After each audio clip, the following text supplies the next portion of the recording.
And here we are. We're live. It's Tuesday. I'm super excited. Happy Tuesday again, everybody. And wow, are we going to have a great time today? I have a special guest today from Ohio. Here we are. And she is, oops. I'm super excited. Happy Tuesday again, everybody. Bear with me. Sorry. We're going to have a great time today. Okay, take two. There we go. All right. We're back again. It's Tuesday. I'm very happy to be here. We have a very special guest, Shelly McCombs out of Ohio, and I am tickled pink that she is on here today. She's extremely inspiring. She will blow the roof off what you think is possible for your health and fitness as a woman, especially if you are a mom. And she is a personal trainer. She's a Reiki expert. She kind of does all of it. And she actually came from a teaching background. So before she talks to us about maintaining our health and great practices and what to do, I was hoping, Shelly, you could say hello and tell us how you went from being a teacher to, as a matter of fact, let me have a little fun for one quick second. How did you go from being a teacher to that? Oh my goodness. As a matter of fact, I'm being mad. I'm going to show you this before she starts talking. The picture, of course, of her in the competition in the blue bikini is amazing because she'd already had 2 kids and she's in her 40s. But as a mom, I am loving the Batman picture. That is incredible with your children. And you're actually lifting a bar and lifting them off the ground. So now that I'm giving everybody watching this a minute to collect their jaw off the floor, let's do that. Please go ahead and tell us your story of how you got into all of this, please. Yeah, thank you so much for having me on, Leanne. This is so fun. I love that you love what I do. And I have to tell you that I was actually still a teacher while I was doing that. Wow. So yeah, it was kind of crazy. I look back now and I have no idea how I did it, but so I was a teacher for 24 years and I loved teaching. I loved working with kids. I mean, I knew from, at least 10th grade, when I was in 10th grade, that I wanted to help people and teaching was my gig. So I've always been a teacher. I still feel like what I do is a lot of teaching, with personal training and even with Reiki that I do, just teaching people about themselves, and how to make themselves better. So, but yeah, I just felt, honestly, after I had my kids, I was a little bit of an older mommy. I had my kids when I was 37 and 38. Mm-hmm. They're actually 1 year and 3 days apart, which some people think I'm crazy for that. But, and after I had my son, I really went through a terrible postpartum depression, awful. And it was really a difficult time in my life. And, once I got to the doctor and got medication, and, started feeling better. I had always been active, but I think I was more focused on being skinny and lean and didn't really know a lot about weightlifting. And this was back in around 2010 or so, and Instagram was just coming out. And on Instagram, I started seeing all these women that were strong and had muscles, but were still feminine. And I was like, wow, I don't think I want to be skinny anymore. I want to be strong like these women. And so I just started doing research on my own, and I found a free 12-week program to start lifting weights from one of these ladies on Instagram. And so I went for it. And so I did this all while I was teaching. My kids were 2 and 3 at the time. And being a teacher at the school, I could use the weight room for free. So I would wait till after the sports teams were done practicing. So I would go home and get my kids and then take them up to the weight room, and they'd run around the weight room like crazy, little 2-year-old and 3-year-old. And I did my workouts. So there's about 100 brilliant things you said in there. The first thing is you have, and one of the reasons I was excited to specifically have you in here, honestly, Shelly, is because you destroy the concern and myth that if you lift weights, you turn into a dude. And a lot of women are like, oh, I mean, it's actually really hard to come out looking like a guy and look that over muscular. I mean, it's an amazing, crazy amount of work, but you have really stayed feminine and stayed focused on being a mom and transformed everything. And Also, I want to thank you for sharing about the postpartum, because that's such a common thing that so many of us have struggled with. So there you are, you're running around the gym, you're teaching, you got kids, you're doing all this stuff. Yeah. And then pretty amazing. And how did you end up competing? How did that happen? Well, when I started working out, I found that I didn't just start going through physical changes. I started really changing emotionally and mentally in a good way. Like I started becoming more confident, and I just held myself different and I was proud of myself. And I was able to come to terms to the fact that my marriage was not working. But I don't think if I had been working out and lifting and doing something for myself that, I don't know if I would have ever gained that courage. So we split ways and, so now I'm a single mom with those 2 little kids. And I don't know, honestly, like what made me do it, but I honestly think part of it was that everything else in my life was kind of out of control. I'm losing my marriage, I'm buying a new home, I'm moving out of the home that we started with our kids. And I don't know, I just found this energy in the weight room, and it was kind of the only thing that made me feel good at the time. Yeah. And I saw these girls doing bikini competitions on Instagram, like I said, and being strong. And I asked a couple of my friends, like, am I crazy? I really think I kind of want to do this.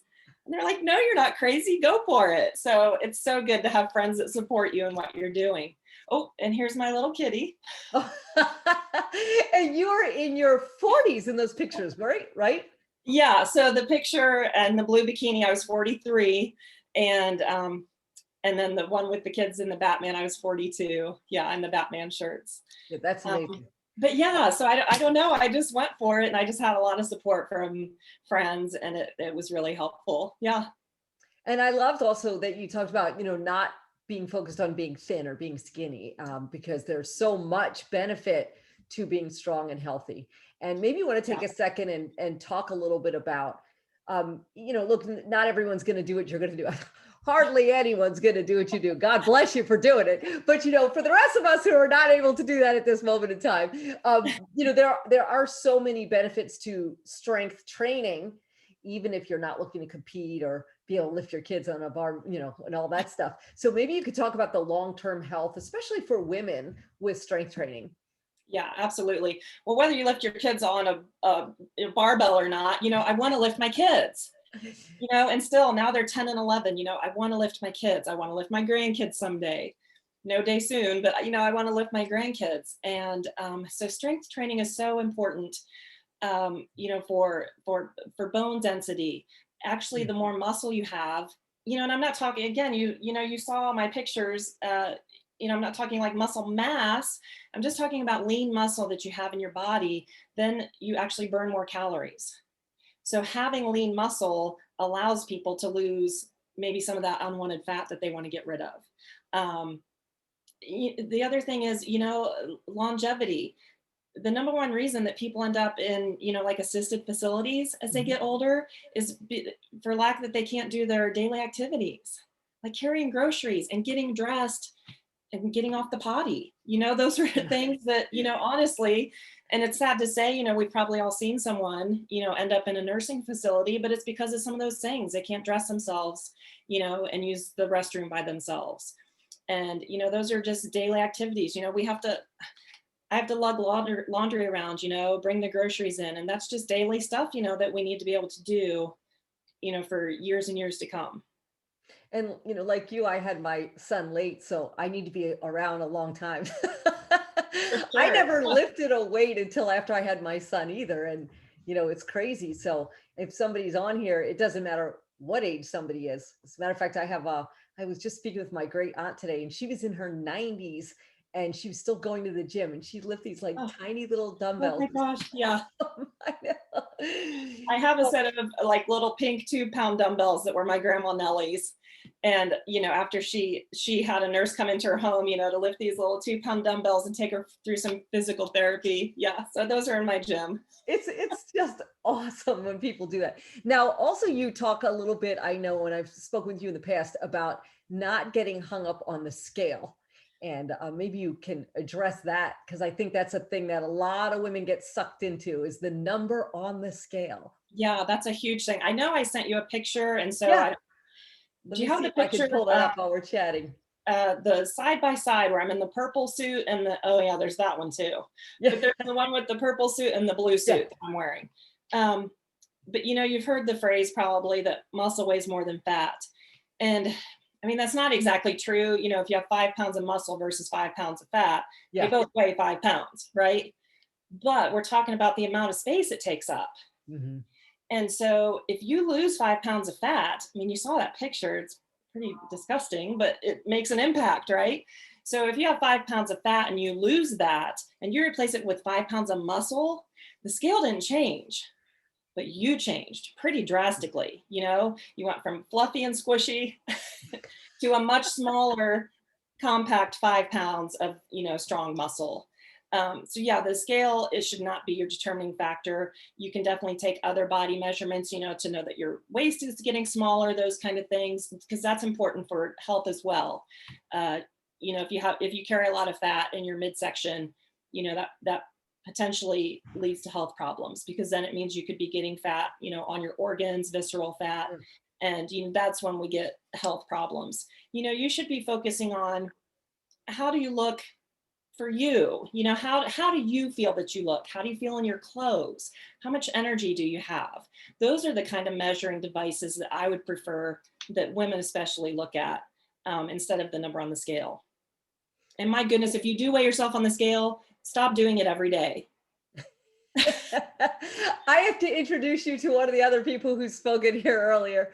She was, very into cleansing and how you eat and everything. And she said the same thing. Don't weigh yourself every day. Oh my gosh. No, especially as women, we have so many hormonal changes, whether you're going through your menstrual cycle or that's past, we just have hormones that affect us from day to day.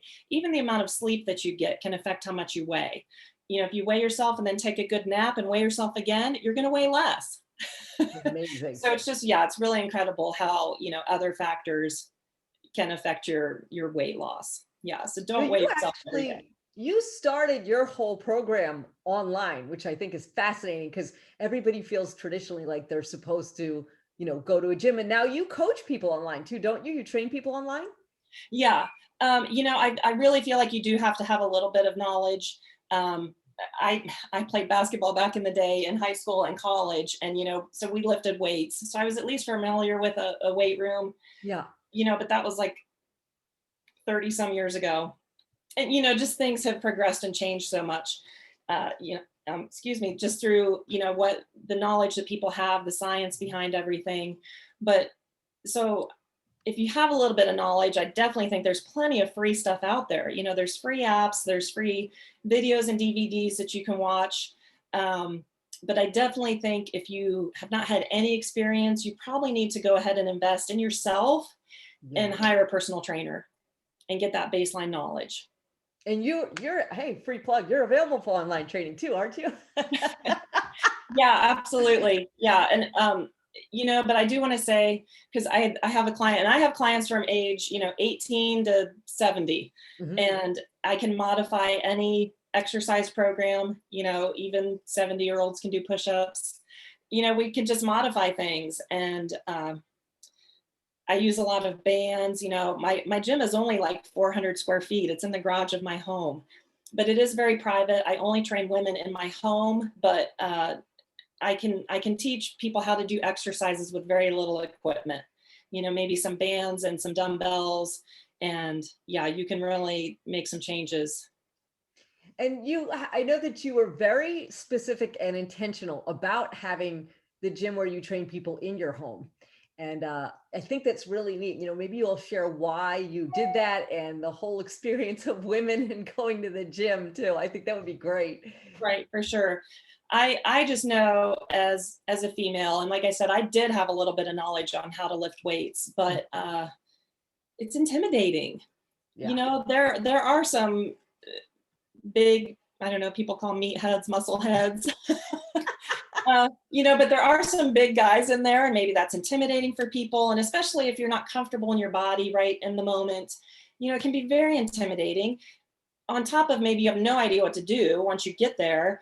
And so what I find is most women, specifically women, go to the gym, they kind of look around, not sure what to do. So they hop on a bike or a treadmill because it's safe and comfortable, or like the most comfortable thing in there, right? And so they never get to the machines, let alone the free weights.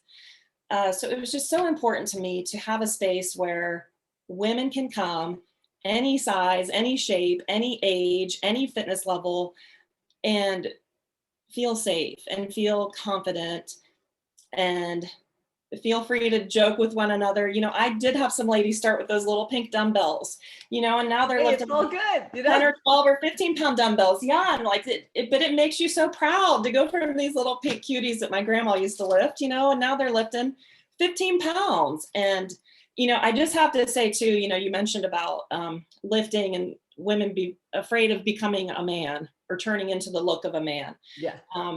Yeah, that's not going to happen.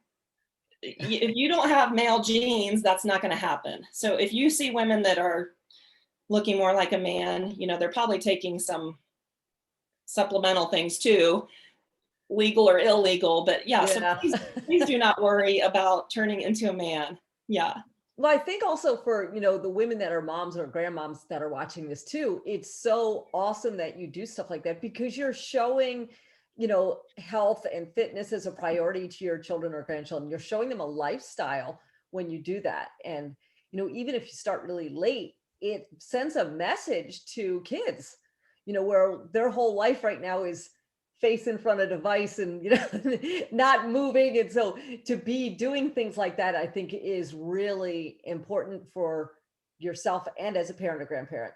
Right, for sure. I kind of felt crazy or brave, I don't know which. Maybe both.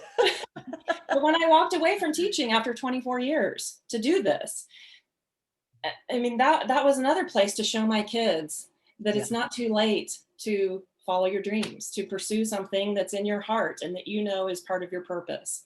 It was really hard to walk away, you know, not just from the security of a career after 24 years, but you know, to pursue something totally different, and where but I just knew, I just went for it. I knew I had to do it. And yeah, so hopefully that makes me brave and not crazy. I think that there is a little craziness in being brave, if that makes any sense. But it doesn't make you crazy at all. I mean, it's awesome for you to pursue your dreams, and it's brave and amazing when someone really realizes that their calling is not what they're doing, and to, you know, have the guts to leave something where it's secure, you know how you're going to make money, and you know exactly what to do, and you can be on autopilot, and to really throw yourself out there where not only are you completely changing industries, but now you're responsible for producing your own income. I mean, you don't automatically have a paycheck show up if you're a trainer. You got to find clients and hustle, you know? Right. Yeah, for sure. Now I'm going to try and pull up another picture. Let's see if I manage to pull this off this time. Let's see. Here we go. Okay. Oh my gosh. Yeah, this is pretty amazing. So maybe you want to talk about this young lady that you trained here. Yeah, this is a lady that you can see the dates that I'm presently training. I mean, in the first picture, she's very lean, you know, to see her in her clothes, you know, she looks amazing. I mean, to see her without her clothes, she looks amazing here. But, you know, I'm just saying, like, you would not have thought that she needs to lose weight or tone up or anything, you know, but just she personally just wanted to be better. Mm-hmm. And so the difference here from January to July, what is that, about 7 months? I mean, look at the progression. Look at the muscle and the definition. And I think she still looks gorgeous. She doesn't look like a guy. Like, she looks really beautiful. Oh my gosh. Yeah. Then from the second to third picture. And so what we were doing with this, not only is she, you know, in this, you see her going from never lifting before in her life. Still, she was very lean, you know, to wanting to lift, wanting to be stronger. You know, she's a mom of a young daughter who's watching her, you know, every step of the way.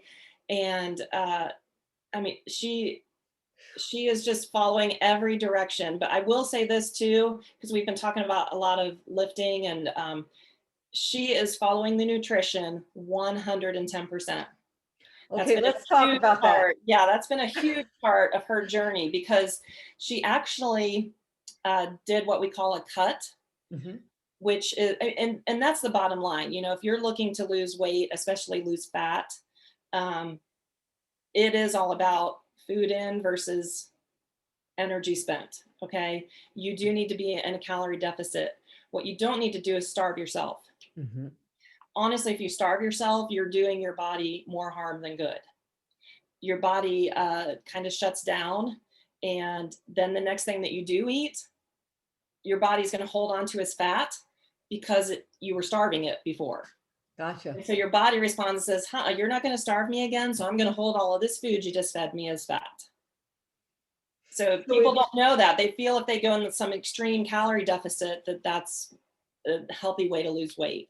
So that sounds like you're saying that there's a window of, a little deficit, but not too much of a deficit. And yeah, I think that why this industry also speaks to me so much is because when I was a teacher for 24 years, I'm not sure if I mentioned I was a math teacher. okay. So math is my jam, right? Okay. So there's no guessing. There are actually mathematical formulas to do your nutrition, and it all depends on your goal. So my client there that you saw, she first did a cut.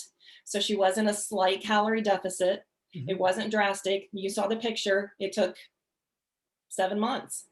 It's amazing. Then from that picture to the next one, from that second to third picture, she looks like so much more muscle definition, and she weighs exactly the same. That's powerful. The I same know. weight. Because she was concerned with me at first because the amount of food she was eating more because she wanted to start building a little bit of muscle, not to turn into a dude, but just to feel, look good in a tank top, right? Little definition. No arm where you wave and it keeps on waving, Right. Right. Well, residual effect. Yeah. But so she was concerned because the scale wasn't changing. And I told her, I said, do another progress picture. And she did. She's very humble. So she allowed me to share her back pictures, but I think she just looks phenomenal. And she just has followed everything to the letter. And she lives 5 days a week. If we want to talk about frequency, especially if you're just starting out and to start building some lean muscle, 2 to 3 days a week of weight training is enough. And we're also not talking hours in the gym. Even when I was doing the competitions, I was not spending more than an hour a day in the gym. Really? Yeah. You look like you would be there for 3-4 hours. That's what we would. Right. Yeah. Yeah. That's a misconception. You don't have to live in the gym. Yeah. You actually can sometimes do more harm by overtraining as well. So you had this really funny expression about a fork that I heard you say once. I was hoping you could say it. So everybody pay attention to this. This is great. Well, first of all, you and I, we were talking about running, right? Yeah. Listen, I don't run unless I'm being chased or unless I'm chasing my kids and my dog, right? So I don't run unless I have to. But yeah, so we were talking about how nutrition is much more important than the working out. Yeah, you can't outrun your fork. I love that. Yeah. Whatever you're putting in your mouth, yeah, you can't outrun that. So the nutrition is just as important as the workout. So I know there's some women that are watching this. Oh, and we have some men too, not to leave our men out, but I know there's some people who are watching this and they're going, okay, I want to work out, and or they work out here and there, and this will be really inspiring. But I also know there's some people who are watching this that are going, I've never lifted a weight. I can't see myself lifting a weight. Oh my gosh, I don't even exercise. So, if somebody's watching this and let's say they don't exercise at all, like they're just not doing anything, but they know that they really should. They want to get a little bit better. They're not ready to go in a fitness competition or anything like that. But if someone's doing nothing, what are the first things that you would say? What can you do if you don't know how to lift weights, you're not ready to join a gym, but you want to do something in terms of exercise or even in terms of eating? Is there anything that you would say to start? Yeah, for sure. Go for a walk. I've studied, I've done my own research on myself, as well as, taking courses and reading books. Going for a brisk walk, and by brisk, I mean like a 20-minute mile. Like that's not very brisk. I mean, but a 20-minute mile walking, you burn about 110 to 120 calories. Wow. If you run a 10-minute mile, so what's that, 6 miles an hour? Mm-hmm. You burn 190 calories. So That's it's that not big a difference. it's Yeah. not a huge difference, yeah, to run versus walk. So if you're not doing anything right now, I think the best place to start is to get out on the street, get out on the sidewalk, and go for a walk. That's a great way for new people to start getting a little active. The other thing, if they do want to take the pursuit of, going to a gym, I highly recommend hiring a personal trainer.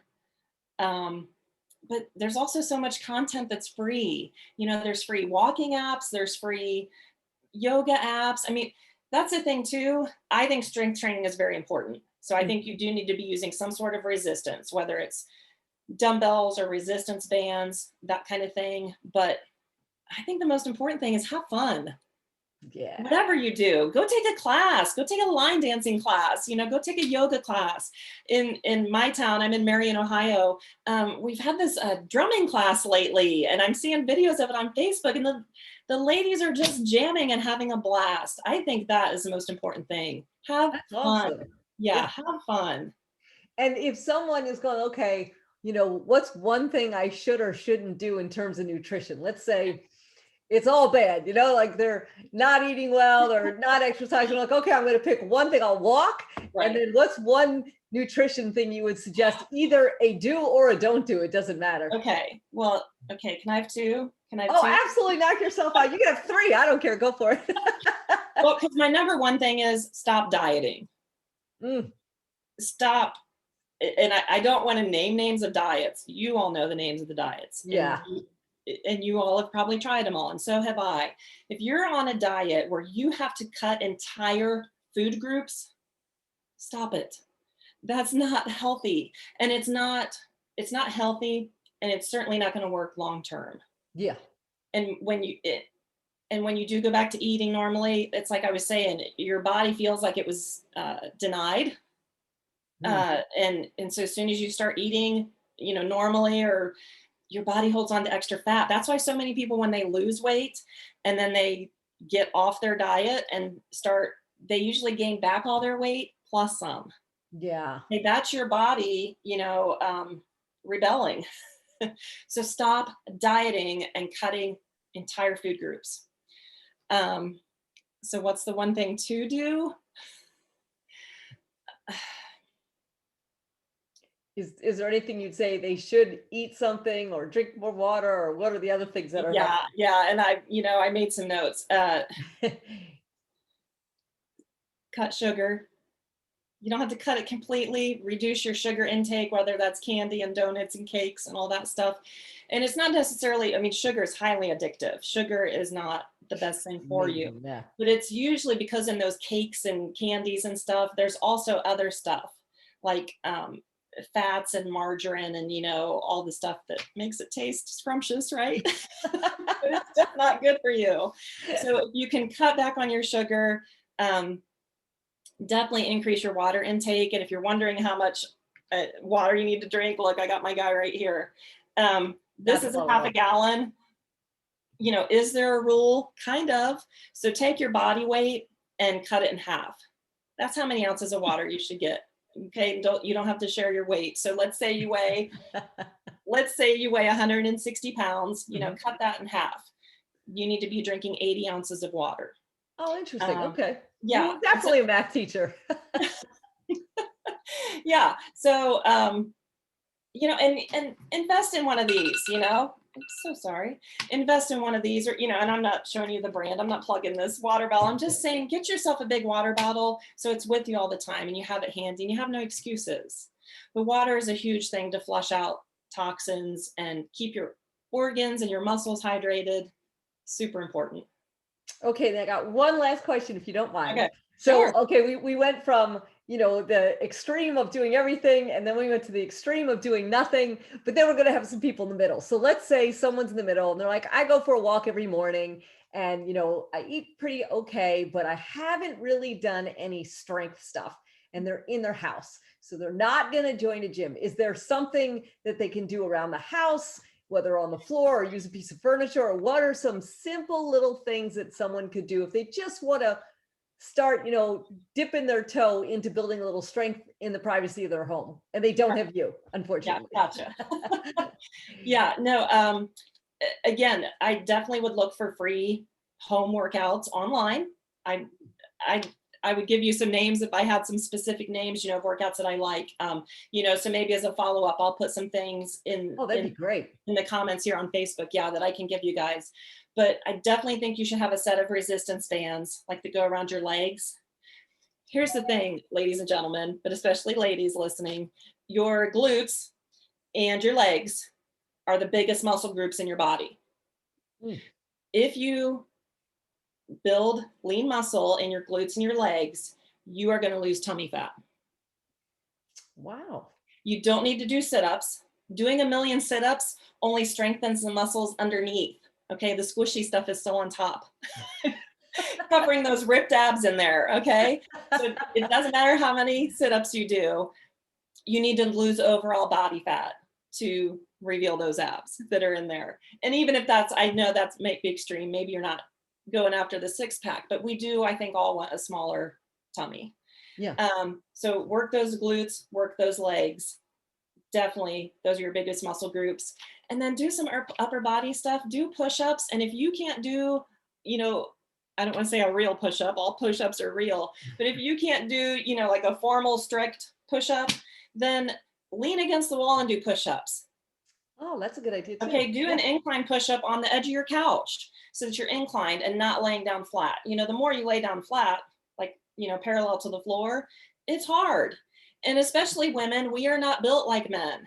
And I know now, Miss Leanne, I'm not sure if you've shared, but since we're talking about fitness, I think you have a push-up goal this year, though, don't you? Am I calling you out on it?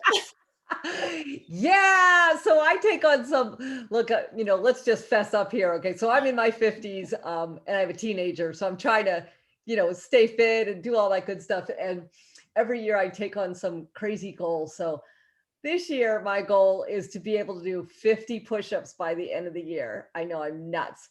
I'm up to 22. I can just do 22 right now. That's fabulous. Well, I actually, you know what? It's funny because what you said, Shelly, is true. I found a website online that says it's trying to teach you to do 100. I'm like, yeah, I'm not doing 100 push-ups. I'd be thrilled if I get to 50, but if I fail and I get to like 38, I mean, still that would be pretty cool. But it talked about, I learned online, it said how to do it without getting sore, because they said the biggest mistake is what you said. People overtrain, they try and do stuff, and then they get super sore and then they can't do anything for a few days. And it talked about just doing a little bit every single day. So far so good. I'm never going to look like you, honey. I'm not going to be in that blue bikini, but I'm trying to keep up in my 50s, I mean, 35. That's what I meant to say. Anyway. So this has been awesome. I really appreciate it. And I think you kind of addressed a lot of different groups so that, they can learn from you. And it would be really nice if you would post some things that people can tap into. One last thing too. I know I already said one last thing, but you did mention tracking your steps when we had chatted last week. Yeah. So I used to have a Fitbit. I now recently got an Apple Watch. Those can come at a price. So get something you can afford though. Even there's apps on your phone that you can get, but yeah, that kind of stuff. I feel like as human beings that we like to feel accomplished and we like to be recognized and we like to compete. Is that everyone or is that just me? I don't but I just think it's really important that, how many steps are you taking a day? Well, I have no idea. Do you know what I mean? So to actually have something that measures steps you're doing or the amount of your heart rate or the amount of exercising that you're doing each day, the number of minutes, that kind of thing. I just think it's really important to have those things. Just the more you have that stuff around, even if you don't study it and you're not knowledgeable on it, just the more you see that every day, I think you are going to learn more. You're going to learn more about yourself than you think. And you're going to recognize those days when, hey, I didn't really move too much today. You know, now I'm going to go for a walk in the evening. You know, I need to get those steps in. I feel better when I'm moving. Yeah, I have a friend, she got a Fitbit and she's trying to make sure she does 10,000 steps a day. And I don't have a Fitbit, and I really know, honestly, I wouldn't wear it. So I got one of those little freebie apps on my phone. So whenever I'm walking around, I always have my phone on me anyway. So I run a business. So it tracks. And at the end of the day, I can see how many thousands of steps, and it costs nothing. So right. Yeah, that's fabulous. My Apple Watch, actually, you know, if we sat here for a little bit longer, it would give me an indication, like after about 50 minutes, it doesn't let me get to an hour of just sitting idle. So at about 10 till the hour, it'll say, hey, time to stand up. And it just kind of just vibrates and buzzes like, hey, get up and move for a minute. Is that a program or something you set up, or how does that work? No, it was programmed in the watch when I got it. Yeah. That's pretty good. They're so smart. That's like a little accountability watch. Get up. Right. Yeah, get up. Well, thank you so much for being on here today. And everybody, Shelly is part of the group, so you can reach out to her here. And I'm sure she'll post comments, or you can post questions on here, and she'll be checking back in, because we always know some people watch us live and some people catch it over the next 48 hours as they are lifting their kids on barbells and picking them up and doing all the other things we're all supposed to be doing. But thank you for being here. I appreciate not only your knowledge, but your inspiration. And I love not only that you've accomplished all that, but to see what you're doing for other women is awesome. Yeah, thank you so much for having me. This has been such a pleasure. I could talk to you till my watch tells me to stand up. I really could talk to you for hours. Right back at you.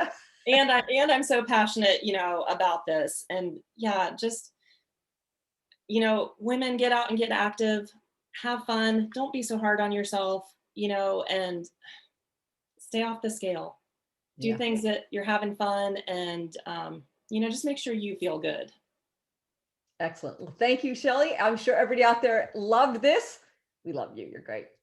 And we will be back here next Tuesday. As a matter of fact, we will be kicking off May, which is ALS month, with an amazing story of a woman who runs an ALS foundation. And I will tell you, not only will it educate you on that, but if you are a hopeless romantic, I will tell you that the love story behind her and her husband and how she started this foundation is enough to make you cry. I will tell you that 100%.